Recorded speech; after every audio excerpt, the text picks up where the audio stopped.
Bharatiya Janata party Shimla corporation के चुनाव में अपने कामकाज को लेकर जा रही है।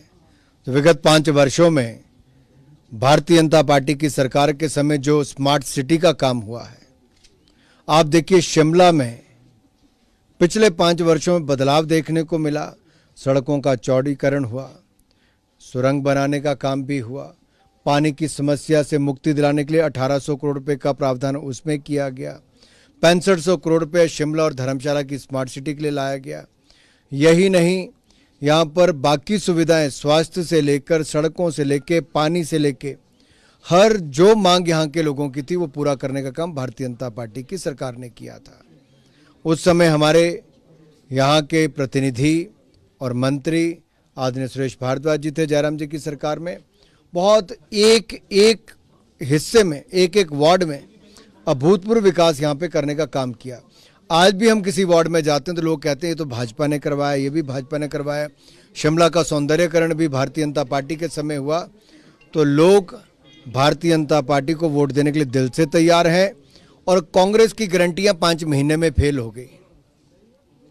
अब कांग्रेस इस चुनाव में गारंटी देने भी आगे नहीं आ रही, मुकर रही है, भाग रही है, क्योंकि पता गारंटी बोलेंगे तो लोग पूछेंगे भाई 5 महीने पहले कहा था उसका क्या हुआ। तो अब नई बात लाए, वादे लेकिन इरादे नेक नहीं है। और जब इरादे नेक नहीं और गारंटियां फेल हो चुकी हैं तो जनता वोट की चोट देगी कांग्रेस को और कहेगी कि मुकरो मत अपनी गारंटियों से, और शिमला का चुनाव इनको चोट देकर रहेगा। इम्पैक्ट देखते हैं सर आप इन चुनावों का, खासकर 2024 में हिमाचल के ऊपर। 2024 का कॉरपोरेशन के चुनाव से क्या लेना देना। 2024 तो नरेंद्र मोदी जी के नेतृत्व में लड़ा जाएगा। नरेंद्र मोदी जी की उपलब्धियां, भारत का मान सम्मान पूरे विश्व में बढ़ाना। कहां 5 लड़खड़ाती चरमराती अर्थव्यवस्थाओं में भारत था, आज दुनिया की 5वीं सबसे बड़ी अर्थव्यवस्था बना है। भारतीय जनता पार्टी ने देश में 45 करोड़ बैंक खाते हो, 9.5 करोड़ बहनों को रसोई गैस के सिलेंडर हो, 11.5 करोड़ बहनों को नल से जल देने का काम हो, 60 करोड़ लोगों को 5 लाख का मुफ्त में इलाज हो, 12 किलोमीटर सड़क से बढ़ाकर 37 किलोमीटर सड़क एक दिन में बनाने का काम हो, रेलवे 2.5 किलोमीटर बनती थी आज 9 किलोमीटर बनती है, बजट रेलवे का 9 गुना कर देने की बात हो, खेलकूद का बजट 3.5 गुना ज्यादा कर देने की बात।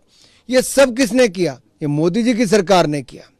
नई ऊंचाइयों पर पहुंचाया, अलग अलग क्षेत्रों में मैन्युफैक्चरिंग का हब हिंदुस्तान को बनाया है। आज देखिए, जो 50 किलो की आप खाद की बोरी लेके जाते थे, आज नैनो ईयर एक प्लास्टिक की बोतल में आप उससे काम चला लोगे, आधे दाम पे आपको मिलेगा।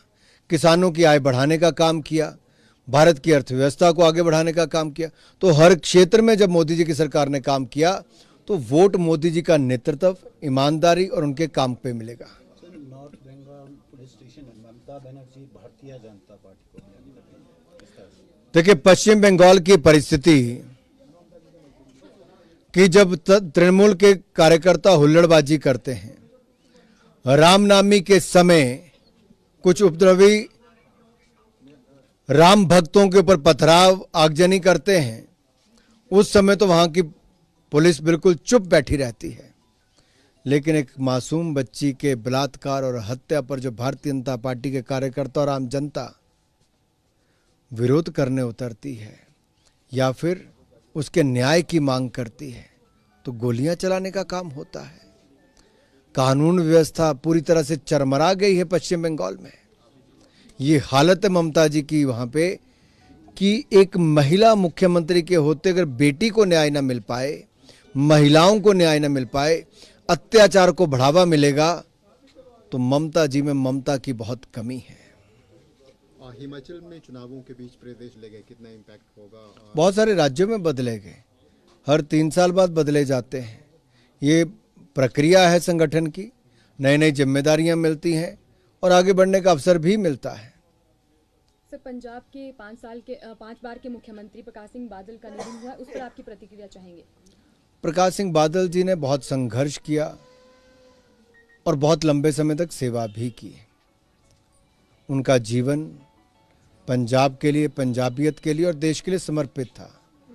उन्होंने भाईचारे को सदा आगे प्राथमिकता दी, देश को प्राथमिकता दी, पंजाब की जो सुरक्षा है और कानून व्यवस्था है उसको सदा प्राथमिकता दी। और उनसे, उनके जीवन से एक बात सीखने वाली बहुत है। बहुत मेहनती भी थे और समय के बड़े पक्के थे। अगर 9 बजे कार्यक्रम है तो 9 बजे ही पहुंचते थे, 11 बजे कार्यक्रम तो 11 बजे ही पहुंचते थे, कभी किसी को इंतजार नहीं कराते। इनसे बहुत कुछ सीखने वाली बातें हैं। कॉन्फ्लिक्ट दान से जिस तरह से भारतीयों को इवैक्यूएट किया गया है, भारत माता की जय, नरेंद्र मोदी जिंदाबाद, इस तरह के स्लोगन्स लगे हैं once they arrived in India, कितना सिग्निफिकेंट? देखिए, एक के बाद कई ऐसी घटनाएं दुनिया भर में हुई जहां भारतीय फंस गए, उनकी जान पर बनाई। लीबिया, सीरिया, टर्की, कई जगह से अगर आप देखोगे, और फिर यूक्रेन, वहां पर भी 27,000 विद्यार्थी फंसे थे। मोदी जी की सरकार ने 5-7 लगते देशों से बात कर, वहां से अपने बच्चों को निकाल, यूक्रेन की सरकार से बात कर, रशिया से बात कर, एक भी खरोंच नहीं लगने दी थी, वापस बुलाया था। अफगानिस्तान, नेपाल में संकट आए तब वहां से वैसे ही सुरक्षित लाए। और अब सूडान की स्थिति तो और भी गंभीर थी, लेकिन मोदी जी ने प्रण लिया था कि वहां से एक एक भारतीय को सुरक्षित निकाल कर लाएंगे। ऑपरेशन कावेरी सफल हो, उस दिशा में हम लगातार काम कर रहे हैं और हम चाहते हैं कि एक एक भारतीय वहां से सुरक्षित निकल कर आए। विदेश मंत्री जी स्वयं इस पर नजर रखें, सब पहलुओं पर बातचीत कर रहे हैं। और प्रधानमंत्री जी ने स्वयं एक बड़ी बैठक करके कहा था कि सभी भारतीयों को सुरक्षित निकालने के लिए पूरे प्रबंध किए जाए। सुनकर देखो, सुनकर देखो, सुनकर देखो जी, ममता राहुल मोदी बोले, लिखे जितेंद्र जी।